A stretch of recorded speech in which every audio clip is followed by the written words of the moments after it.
Bonjour à toutes et à tous. L'Univers des jeunes reçoit pour vous un jeune très engagé dans les mouvements associatifs. Il est le président de l'Union panafricaine pour le développement, UPD. Bonjour Djibril Bamoro. Bonjour à vous. Bienvenue sur le plateau de l'Univers des jeunes. Merci à l'Univers des jeunes pour l'opportunité qu'elle nous offre pour nous exprimer. Comment se porte l'UPD? L'UPD se porte à merveille. Donc tout va bien dans votre mouvement? Tout va très bien dans notre mouvement. Votre mouvement existe depuis 2014. Quelles sont les motivations qui ont prévalu la création d'une telle association? Notre association existe depuis 2014. Donc déjà, il faut dire que l'idée de la création de l'UPD est née quand nous étions à l'université avec certains amis, partant du constat d'un certain nombre de facteurs qu'on a constatés sur le terrain, c'est-à-dire conscient de la malgouvernance, du manque d'efficacité de certains leaders africains, de la culture de la peur, de la passivité des leaders politiques, des décideurs politiques, également aussi du profond sommeil dans lequel berce la jeunesse africaine, également aussi des défis des temps contemporains, des très grands obstacles, des difficultés, des épreuves et des énormes sacrifices à consentir sur le chemin du combat et pour le développement durable de l'Afrique. Donc si on a bien compris, c'est un de vous étudiants que vous vous êtes mis pour créer cette association. Oui, déjà en 2014, quand on finissait l'université, on a eu cette idée. Cette idée-là, en considérant aussi les besoins d'émergence aussi d'une nouvelle génération de leaders visionnaires, travailleurs, ambitieux et voulant prendre et conduire la destinée de l'Afrique. Et on voudrait savoir, s'il y a des jeunes qui ont déjà ce genre d'idée aussi, vous étiez assis ou bien comment est née l'idée? Une personne s'est lancée ou bien dans la causerie, vous vous êtes mis ensemble pour créer cette association? Comment c'est passé? Il faut que chacun germait l'idée en lui, mais autour d'un échange, un a eu à partager l'idée et les autres ont adhéré. Ils ont dit qu'eux aussi, ils voyaient de la même manière les choses, ils ont adhéré et on s'est mis ensemble, on a créé l'Union panafricaine pour le développement en 2014. UPD est une structure à vocation panafricaine. Avez-vous d'autres militants dans d'autres pays? Et comme vous le dites, l'UPD est une association à caractère panafricain. Notre ambition n'est pas seulement de mener nos activités au Burkina Faso. À la création de l'UPD, on était déjà en contact avec d'autres jeunes dans la sous-région, notamment à Abidjan, à Bamako, à Cotonou et à Niamey, voilà, aussi qui ont adhéré au concept et qui ont décidé aussi de pouvoir répercuter aussi nos actions aussi au sein de leurs pays respectifs, vu que les pays africains font face aux mêmes problèmes, aux mêmes obstacles, aux mêmes défis.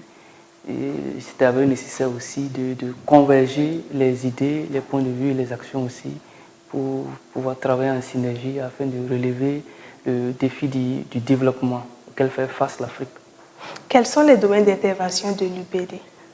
L'UPD a pour objectif général de promouvoir le développement durable et l'éveil de conscience de la jeunesse, ce à travers certaines actions. Il faut dire la promotion de la bonne gouvernance, de la paix, de la sécurité, et la promotion de l'éducation, de la santé, la promotion de la protection de l'environnement, qui est une question aussi cruciale aussi pour pouvoir parvenir au développement. En termes d'activité, que fait concrètement l'UPD pour atteindre ses objectifs? l'UPD, en termes d'activité pour atteindre ses objectifs, l'UPD d'abord, l'UPD essaie d'identifier des problèmes au sein de la société, des maux au sein de la société, de concert avec le public cible, la population. On essaie de mobiliser les ressources humaines, matérielles et financières afin de mener des activités là pour pouvoir satisfaire les jeunes. Donc, je parlais aussi que l'UPD aussi œuvre pour le développement durable. Donc, à cet effet aussi, nous menons des activités de formation envers la jeunesse, puisqu'on dit que le peuple mûrit par manque périt par manque de connaissances. Donc nous allons vers ces jeunes-là, nous essayons de les outiller, les former et de les faire prendre en compte les défis dont la société vit actuellement et d'essayer de les former sur certaines thématiques bien précises afin de leur permettre d'être autonomes, d'être vraiment opérationnels au plan communautaire, également aussi par des activités de sensibilisation, par des conférences publiques, des panels, également aussi par des séries de causeries, débats éducatifs dont nous sommes les précurseurs ici à Ouagadougou aussi. Donc, environ chaque mois, chaque 3 mois, nous essayons de passer dans la gratuité, essayer d'initier des séries de causeries, débats éducatifs sur des thématiques d'actualité et enrichissantes. Il faut dire aussi que les activités ne sont pas figées et sont en fonction des dynamiques du moment. Voilà. L'an passé, par exemple, il y avait des problèmes de déplacés internes. Oui. Donc, l'IPD a eu aussi à mobiliser aussi des ressources matérielles, financières pour aller venir en aide aux déplacés de Cambouensin qui sont logés sur le site de Cambouensin. Donc, on a fait des dons de vivres, de matériel pour pouvoir satisfaire ces populations aussi. Quand le problème aussi de l'insécurité aussi, l'IPD n'a pas hésité à organiser un panel pour pouvoir développer le thème de l'insécurité, de la collaboration entre FDS et population civile, qui est cruciale aussi pour parvenir aussi à la lutte contre cette insécurité-là. Et quel rôle vous jouez entre la collaboration entre population et FDS? La collaboration entre population et FDS est très cruciale. Les FDS, pour parvenir à leurs missions régaliennes qui leur sont assignées, doivent avoir la pleine collaboration des populations. C'est-à-dire que les populations doivent avoir confiance à ces FDS-là en pouvant leur donner certaines informations sur certaines choses qu'ils vivent, sur certains mouvements vraiment étranges qu'ils arrivent à observer. Mais quand il y a une crainte entre cette population et cette armée qui est censée protéger cette population-là, je pense que l'armée ne peut pas arriver à ses objectifs. Donc pour une meilleure lutte contre l'insécurité et le terrorisme, cette collaboration-là est vraiment cruciale. Donc, et puis l'UPD aide à cette collaboration à remédier un tant soit peu à cette crainte qui existe entre FDS et population. Effectivement, c'est exactement ça. Dans le gouvernement actuel du Burkina, on note une faible représentativité des jeunes. En tant que jeune responsable d'une structure panafricaine, est-ce que cela vous choque? Bon, cela, en tant que jeune d'une association panafricaine, cette faible représentativité ne nous choque pas en tant que tel, parce qu'il y a eu un effort qui a été fait. Dans le gouvernement actuel, on arrive à observer qu'il y a des jeunes qui ont eu la confiance du chef de l'État, qui occupent des ministères assez stratégiques, dont le ministère du Commerce, le ministère de l'Énergie, le ministère des ressources animales, de l'élevage. Certains ministères sont dirigés par certains jeunes. Au sein des ministères, les postes de direction sont occupés par la plupart par des jeunes maintenant dans certains ministères, notamment au ministère de l'Énergie, où la plupart des directeurs sont des jeunes. Donc, on ne peut pas balayer du revers de la main et cette avancée-là. Il y a un effort qui a été fait par le gouvernement. Aux dernières élections également, on a observé que plusieurs jeunes ont été sur les listes électorales. Donc, revenons sur les perspectives de votre structure. Quelles sont les perspectives de l'UPD? L'UPD, comme on l'a si bien dit au départ, c'est une association à vocation panafricaine. Donc notre objectif, c'est d'être le principal réseau de jeunes africains leaders. Moumouni Diala a été élu pour un second mandat à la tête du Conseil national de la jeunesse.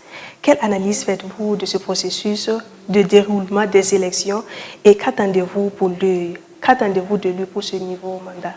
L'analyse que je fais de l'élection de Moumouni Diala, c'est que ça a été une élection assez transparente. C'est-à-dire que Moumouni Diala était au terme de son mandat de 3 années. Et la liste des candidatures a été ouverte. Et les uns et les autres qui avaient des prétentions pour prétendre à certains postes ont postulé et qui remplissaient les conditions, bien évidemment. Avant les élections, après la fermeture des dépôts, la liste provisoire a été publiée. Les candidats qui ont vu leur candidature rejetée ont eu un temps pour faire recours, et suivant les motifs allégués contre eux. Également aussi, avant l'élection aussi, la liste définitive a été publiée. Donc le processus s'est déroulé normalement, les communications ont été faites à la télé, à la radio, dans les différentes presses. L'élection aussi à Kaya aussi a été vraiment transparente.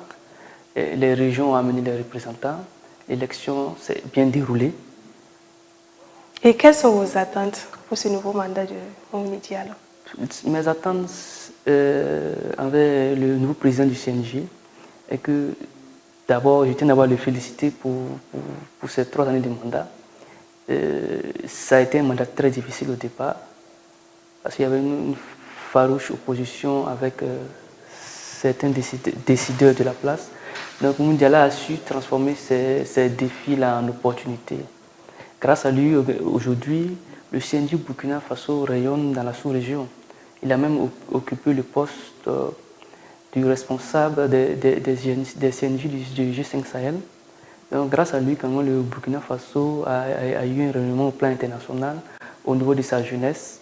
Au niveau national aussi, il a travaillé également aussi à avoir la partenaire et la confiance des différents partenaires techniques et financiers, des différentes structures étatiques. Pas mal d'activités ont été menées à l'endroit de la jeunesse. Pour ce nouveau mandat, mes attentes sont qu'il redouble d'efforts envers la jeunesse, pour que vraiment le jeune qui a Falangoutou puisse savoir qu'il y a un conseil national de la jeunesse qui existe et travaille pour son bien-être socio-économique. Comme le dit, le CNJ est un cadre d'expression, de concertation et de plaidoyer en faveur du bien-être socio-économique des jeunes. Nous sommes presque à la fin de notre émission. Quel message avez-vous à l'endroit de la jeunesse africaine en général et burkinabé en particulier? Le message que j'ai pour la jeunesse africaine en général est que cette jeunesse-là doit croire en elle. Elle a les possibilités de pouvoir parvenir à ses objectifs. Il lui suffit juste d'oser, d'entreprendre, d'être des citoyens bâtisseurs, d'être des citoyens au service de leur communauté, de la nation, et vraiment d'œuvrer à toujours mener des actions qui vont dans le sens du développement de leur communauté. Cette jeunesse-là doit prôner un changement positif de comportement et prendre à bras le corps sa destinée afin de l'amener vers ses rêves. Pour la jeunesse burkinabé, je dirais que cette jeunesse-là doit se lever et se battre et ne pas se laisser influencer par les dictats de certains politiques. Cette jeunesse doit entreprendre, cette jeunesse doit réussir, cette jeunesse doit aller de l'avant. Donc je dirais que cette jeunesse-là, en somme, n'a qu'à travailler à être une jeunesse qui vraiment contribue à l'amélioration aussi des conditions de vie des communautés et à travailler pour le développement du pays. Et si elle doit revendiquer, qu'elle revendique selon les lois et règlements en vigueur et n'est pas aller à l'encontre des réglementations. Cette jeunesse est une jeunesse disciplinée, vraiment opérationnelle, enclin au changement positif du comportement. Merci M. Bamoro d'être passé sur notre plateau et on vous souhaite beaucoup de courage et bon vent dans votre mouvement. Merci. Ainsi prend fin ce numéro de l'Univers des jeunes avec Djibril Bamoro, président de l'Union panafricaine pour le développement. Merci à vous et à très bientôt.